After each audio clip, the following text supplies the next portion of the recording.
We are going to do an activity that's, got multiple levels to it. By that, I mean, we're going to do an activity with land snails. And so there's all of that you can get inspired by and maybe take back with you.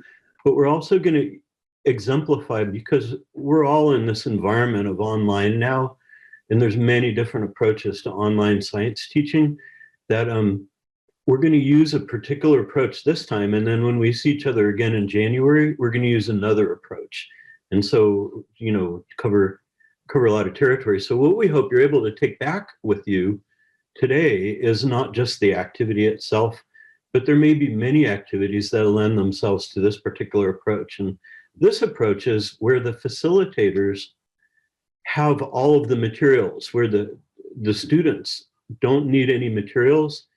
And I'll be using a cell phone as a webcam, and we'll to ask, and to show Snails that I have here. And we're going to ask you to kind of run the show, and that we're going to ask you to say, where do you want the camera pointed? What do you want to put in front of those snails, or to do with those snails, so that we get a lot out of it, and you'll be very invested in the investigation that way.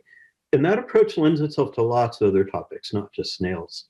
The other thing we really want to emphasize in this particular session is we're aware that in the online setting these days, and this predated it by a long time, there's such an emphasis at the elementary grades on ELA and math, that sometimes, unless you integrate your science with some ELA and some math, some teachers are getting discouraged from doing any science at all.